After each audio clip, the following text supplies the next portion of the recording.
Now, from Wish TV, your local news source, this is All Indiana Politics.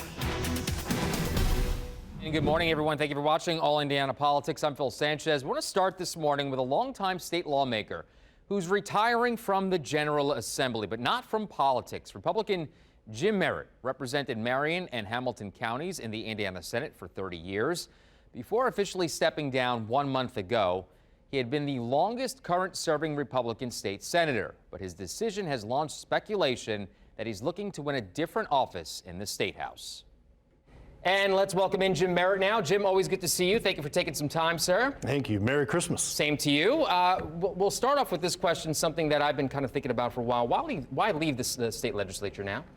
Well, it's a combination of a lot of things. I think that we need new ideas in state government, and I think Senator Kyle Walker, who is going to replace me, is going to be an outstanding state senator. But more importantly for me, I'm ready to work on different projects, and I think I can do more outside the Senate than in, and so I was ready to kind of spread my wings and fly. Okay, so since you opened up the door, what do you have in mind? Well, I'm writing a book, and it's about mental health, and it's dealing with the working title is overwhelming. Because Indiana, in the beginning, 1816, was in charge of the insane. And then we went towards community mental health, and that's failed. And we have poverty, we have homelessness, we have hunger. And I'm going to be offering solutions to all those ills that are really attacking our city and our state now. Specifically for the state of Indiana? Yeah, and I think we will be taking a look at models around the country, as well as we'll be suggesting ideas for the country, because most of the states, all 50 states, have gotten away from places like Central State and Newcastle. And I'm also going to have a podcast, Jim Merritt's Indiana. All right. And we're going to tackle issues such as medical marijuana and as well as addiction. You know, I've worked hard in the opioid space. Sure.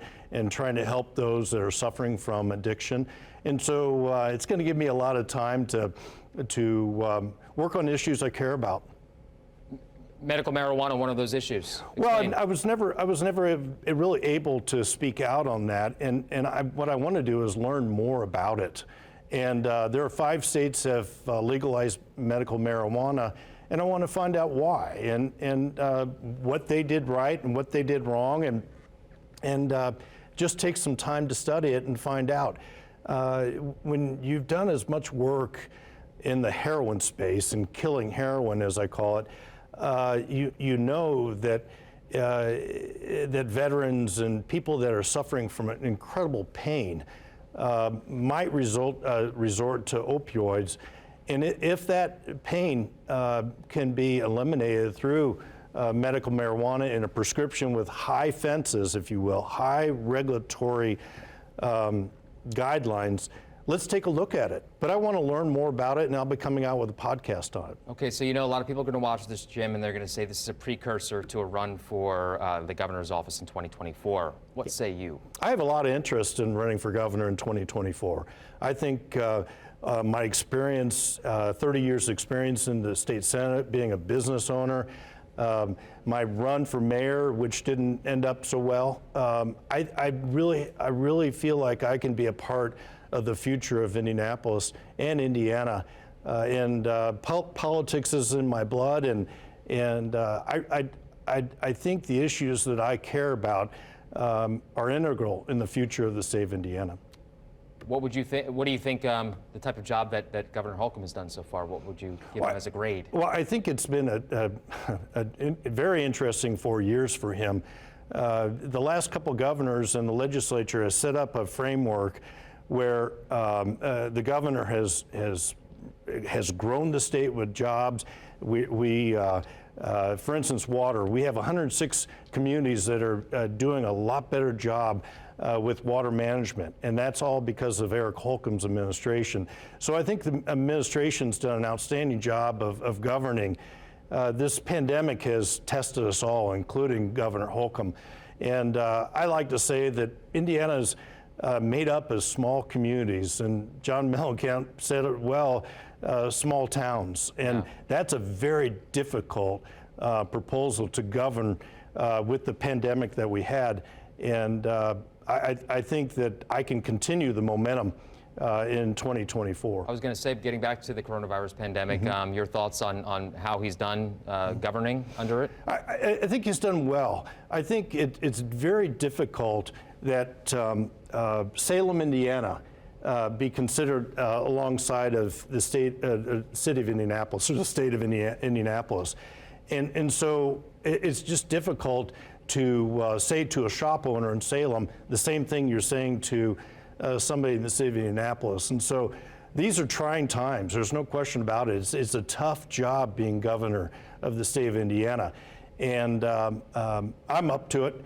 And we'll just see what happens, and they're going to wait until after the 2022 campaign is over and make some decisions then. But I'm going to be offering some suggestions in the next couple of years that I think are important for the future of the state of Indiana. I have one more question about the governor, because you kind of brought it up and you dived into it a little bit, and that is, some people say that he's not done enough. Other people say he's gone too far, specifically with the mask mandate. Your thoughts?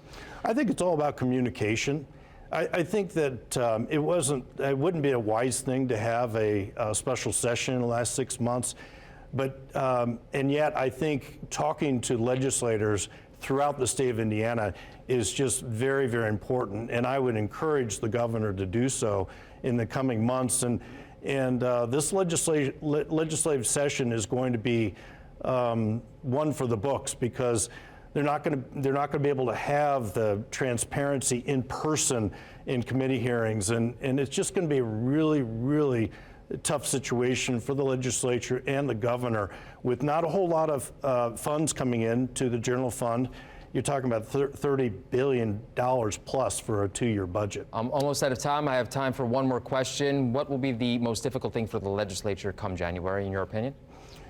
I think getting a sense of being transparent and getting a sense from all 6.6 million Hoosiers, and also getting on the right wavelength with the governor on what an executive order should look like in the next pandemic, or the next situation that individual has to tackle, and getting on the same page with the governor. The General Assembly has quite the task, along with the governor. Yeah. Jim Merritt, always good to see you, sir. Thank you, Phil. Thank you. Thanks, Phil. An Indiana senator calls for overturning every stone in the presidential election. Why Mike Braun says it's necessary, even if it has no chance of changing the outcome. That's next on All Indiana Politics.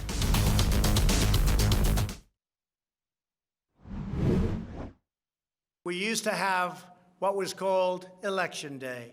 Now we have election days, weeks and months, and lots of bad things happened during this ridiculous period of time, especially when you have to prove almost nothing to exercise our greatest privilege, the right to vote. Welcome back to All Indiana Politics. At least one Indiana senator is throwing his support to President Trump's push to uncover so far unsubstantiated claims of massive voter fraud. Republican Mike Braun wrote this op-ed in the Washington Examiner this week.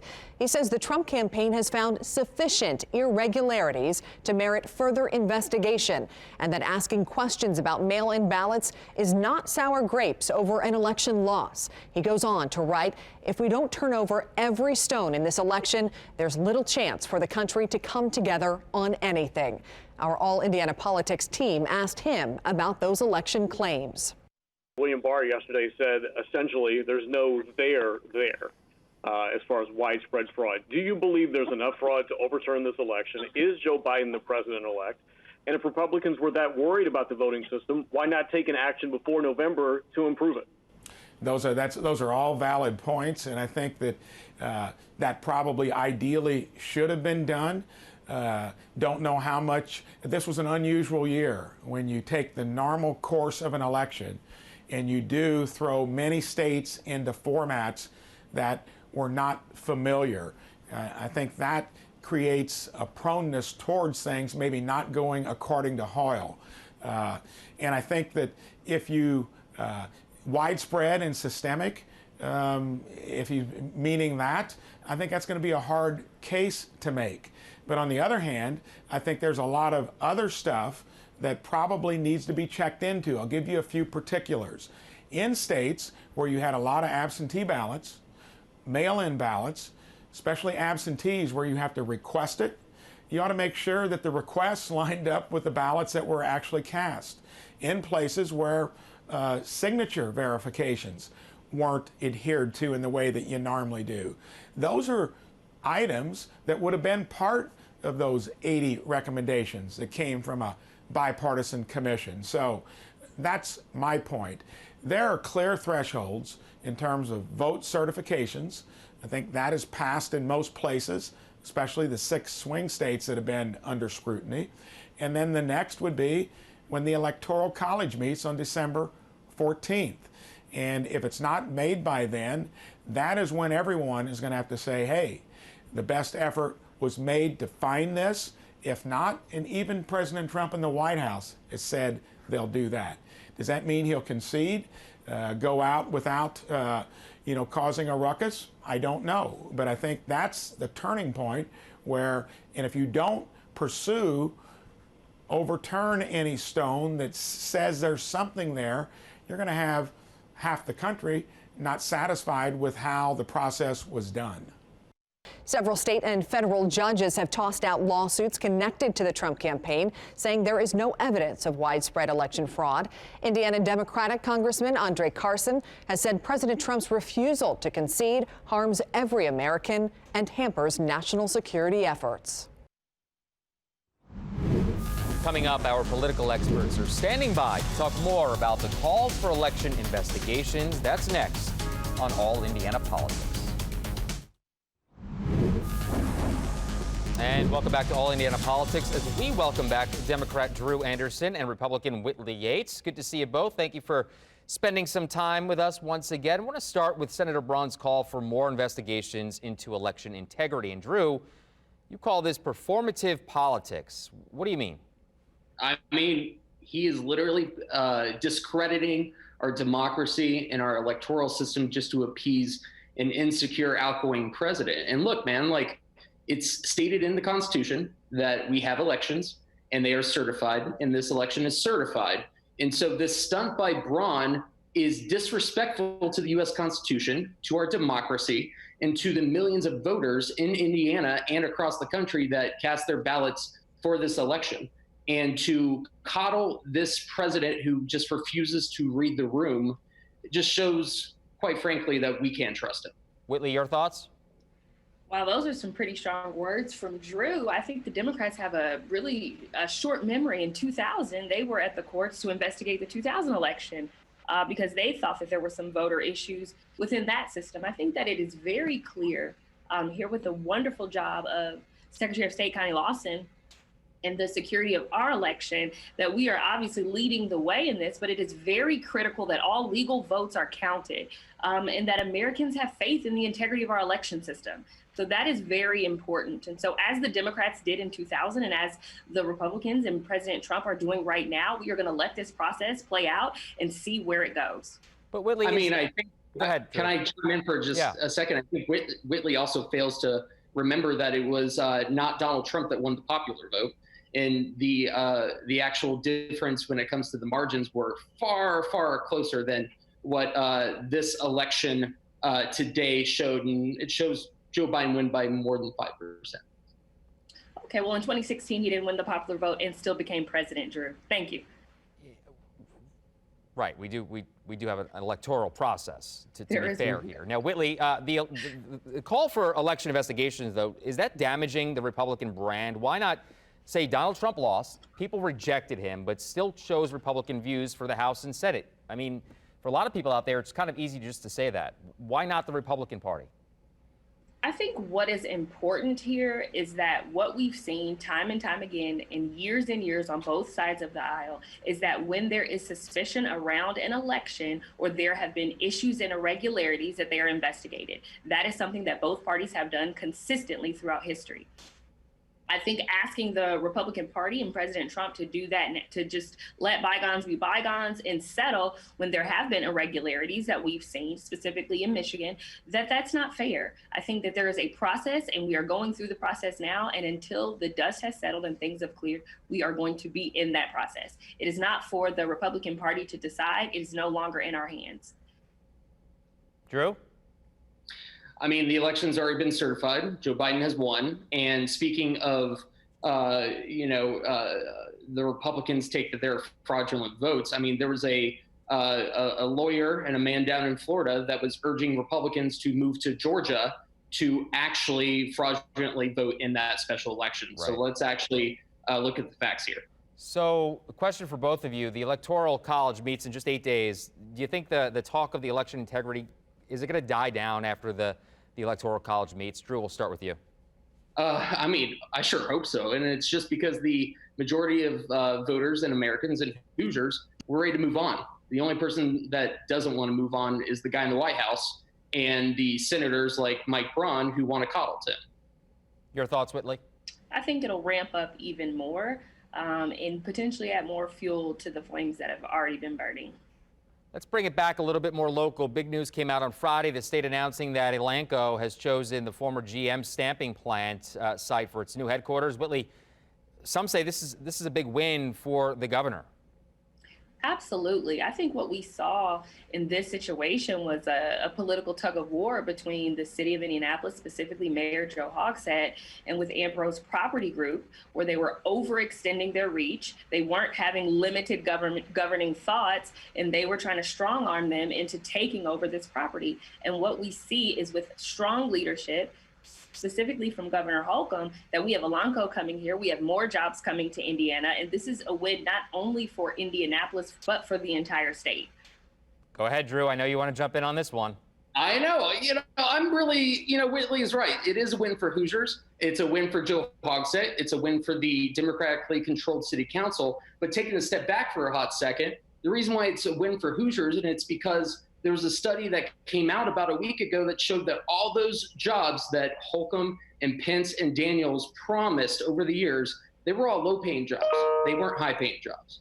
And so these are actual good jobs that are coming to the city of Indianapolis, and it's because of Joe Hogsett.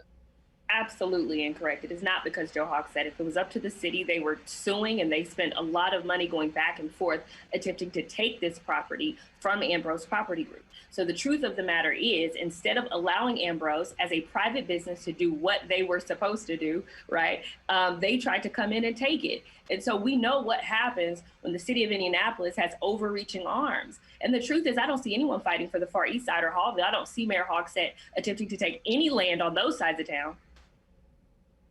We nailed this job opportunity for the city of Indianapolis. And on top of that, it actually overrides the fact that Governor Holcomb and the Republican Party have failed to deliver high-paying jobs across this state. And it was all determined and justified by the study that came out more than a week ago. All right, we'll move on from that. I can let you guys probably talk all day on that one. So we have about a minute left. We talked with Jim Merritt earlier. He said he's very interested in running for governor in 2024. On the Democratic side, Drew, do we have any candidates? And then the same question to you, Whitley, on the Republican side, other than, of course, Merritt. Go ahead, Drew. I mean, Democrats are definitely going to step up for these races, especially the gubernatorial race. I will say for Jim Merritt, he has a lot of explaining to do, because over the last couple of years, he has morphed himself. He has flip-flopped on a lot of issues just to appeal to voters to win an election. And personally, for me, as a gay man, the guy has to actually come to terms with the fact that he flip-flopped on issues for the better, but he needs to actually apologize for even voting and pushing through something as destructive as RFRA was. All right, Drew. Let's just let Willie jump in here. Go ahead, Whitley. Once again, poor Drew and his short-term memory. When Hillary Clinton flip-flopped on her LGBTQ plus issues, or when President Barack Obama flip-flopped, I didn't hear much from the Democrats then. I think the truth is that what you're going to continue to see is strong Republican leadership in Indiana. We're out of time, guys. I always love having you on. Thank you very much. Sorry. We got to go to commercial. Thank you, guys. See you soon. We'll be back. Thank you for joining us for All Indiana Politics. We'll be back here next Sunday at 9:30. Have a great day.